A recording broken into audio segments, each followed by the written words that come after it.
qui ont intéressé le gouvernement indien?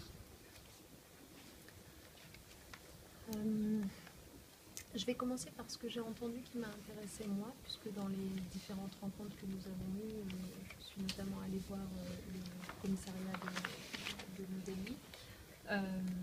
Et j'étais très intéressée par tout ce que le commissariat de New Delhi met en place, justement pour mieux protéger les femmes victimes de violences. Je pense en particulier à ce porte-à-porte qu'ils organisent dans un certain nombre de quartiers qu'ils savent particulièrement touchés par les violences faites aux femmes, où ils vont frapper à chaque porte pour vérifier si les femmes ne sont pas victimes et les aider.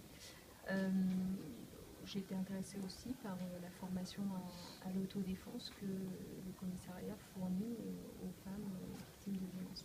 Ce sont des choses que nous ne pratiquions pas et qui pourront peut-être m'inspirer plus tard. Pour ce qui nous concerne, je crois que ce qui a retenu l'attention de mes interlocuteurs, c'est en matière d'égalité professionnelle, ce que nous faisons par la loi pour obliger les entreprises à résorber les inégalités, puisque désormais, lorsque les entreprises n'adoptent pas de plan pour résorber les inégalités entre les hommes et les femmes, elles sont sanctionnées financièrement. Nous avons un plan de contrôle, nous vérifions ce qu'elles ont mis dans leur plan pour l'égalité, et quand ça ne marche pas, on les sanctionne financièrement. Je crois que ça a pu intéresser nos interlocuteurs. S'agissant des violences faites aux femmes, je crois que ce qui les a intéressés, c'est ce que j'ai expliqué sur le suivi des auteurs, puisque désormais, nous faisons en sorte qu'à chaque fois qu'il est établi qu'un homme a été violent avec une femme, qu'il y ait une peine en justice ou pas, cet homme doit obligatoirement suivre des séances de responsabilisation, c'est-à-dire un stage pendant lequel, qui peut durer plusieurs mois, voire une année entière, pendant lequel il est mis face à la gravité de ses actes par des professionnels, des psychologues, pour le faire sortir du déni. Je crois que c'est quelque chose qui semblait intéresser. Et puis les autres sujets qui peuvent visiblement intéresser mes interlocuteurs, c'est ce que je disais sur l'éducation précisément. Je crois beaucoup à la fois à la force de l'éducation des enfants, mais quand je dis l'éducation, j'ai aussi en tête les médias, les images. Et c'est vrai qu'en ce moment, je suis en train de faire passer une loi dans laquelle nous donnons compétence à une autorité indépendante qui s'appelle le Conseil supérieur de l'audiovisuel en France, qui vérifie en gros ce qui passe sur les écrans de télé et les radios. Nous lui donnons donc une nouvelle compétence pour vérifier que les images à la télévision ou ce qu'on entend dans les radios ne portent pas atteinte à la dignité des femmes, et sinon les chaînes sont sanctionnées, que le programme télévisé et radio ne conforte pas de façon trop exagérée des stéréotypes. Et donc ça, c'est quand même un sujet très fort, parce que ce qui conforte les inégalités, c'est aussi les stéréotypes, les représentations qu'on a du rôle des sexes, qui sont forcément inégalitaires. Et puis, troisième chose, ce Conseil supérieur de l'audiovisuel devra vérifier que les chaînes de télévision et de radio invitent sur leur plateau autant de femmes expertes que d'hommes experts. Et ça, tout ça, c'est vraiment nouveau pour la France. Mais c'est des sujets très intéressants, parce que ça aussi, évidemment, si sur les plateaux télé vous n'invitez que des hommes comme sachants, vous n'arrivez pas à imposer l'idée qu'il existe aussi des femmes qui peuvent savoir. Donc faire en sorte que ça puisse bouger par la loi comme nous le faisons, ce sont des choses intéressantes.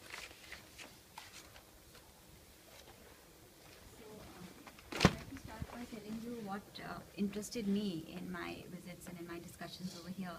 I met the Delhi Commissioner of Police, and what I found was interesting what they do to protect victims of violence. They have a door-to-door scheme where, especially in neighborhoods where violence against women is quite a high rate, they go from door to door to make sure that women are aware of what help they can get, etc. They also have a self-defense training for women, which is something that I found quite interesting and that I would like to perhaps emulate.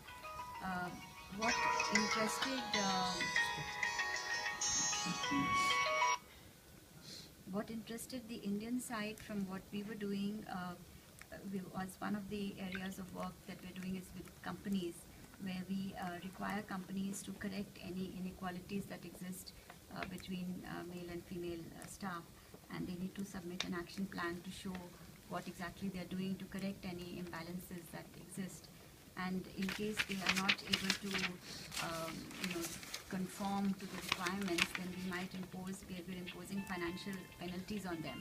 So this was something interesting also.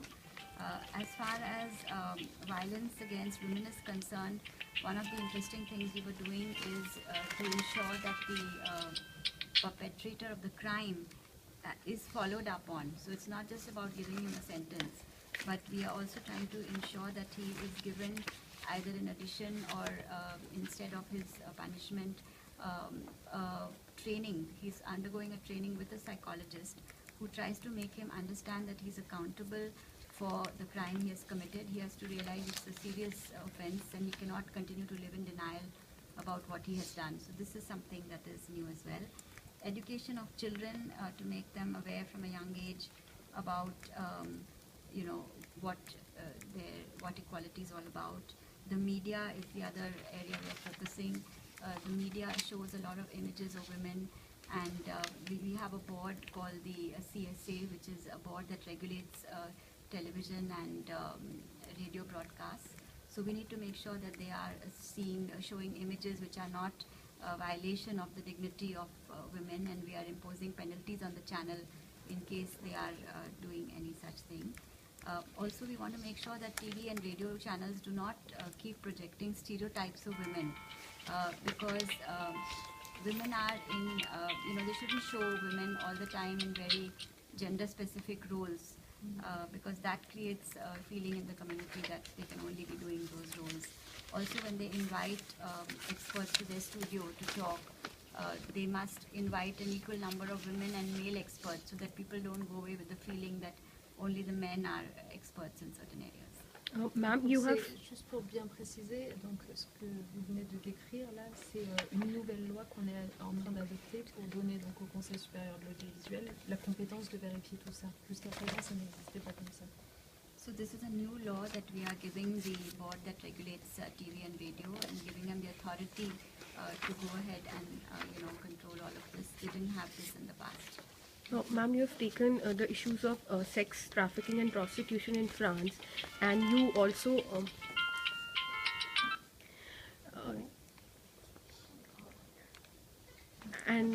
you said that you have met a lot of Indian authorities and dignitaries, and you would like to emulate something that India does. What do you think, especially in terms of traffickers and pimps here, especially in terms of traffickers and pimps, that India should take decisions on anti-trafficking and sex traffic that is prevalent in India?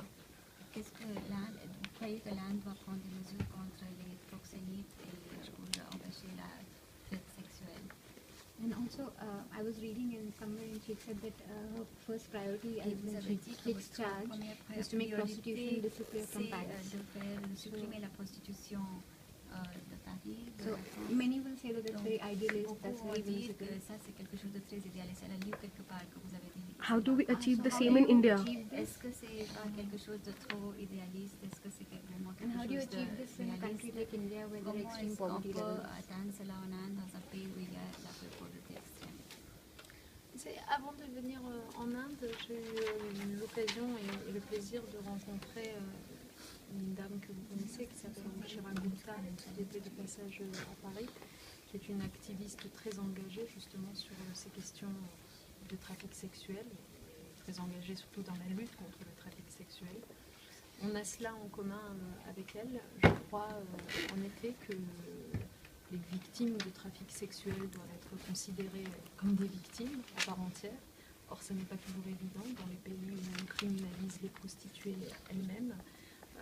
Je crois en revanche que tous nos pays doivent renforcer la lutte contre ce type de trafic, renforcer la lutte contre les proxénètes, renforcer la lutte contre les réseaux qui tirent profit de la misère de ces jeunes filles, parfois de ces petites filles ou de ces petits garçons.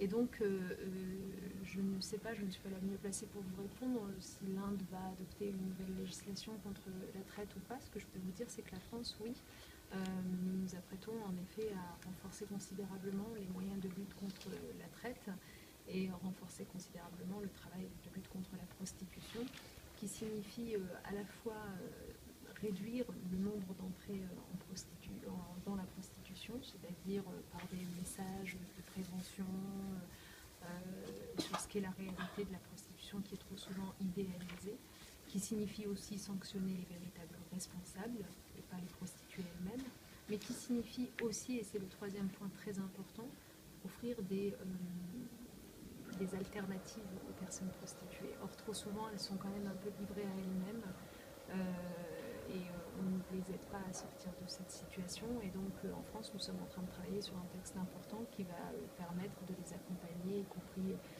financièrement, socialement, pendant une durée assez importante pour les former, leur apprendre un métier, leur trouver un logement pour qu'elles puissent enfin sortir de cette situation.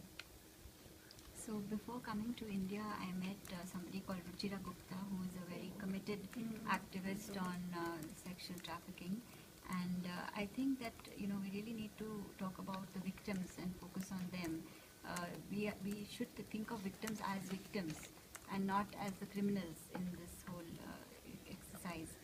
It is the pimps and the networks who exploit and profit from the misery of young girls or boys that need to be criminalized and not the prostitutes themselves. So will India adopt a new law against sexual trafficking? I'm not sure about it, I'm not aware about it. But for France, yes, we are strengthening our laws against sexual trafficking and also our fight against it. And I think that we need to really increase the awareness of people, educate them about the dangers so that we can reduce the number of people entering the profession of prostitution. Sometimes they have a very unreal image about what this profession is all about. They don't know the reality. We also have to give them alternatives because often it's hard for them to get out of it. They need help, they need financial support, or they need social support, they need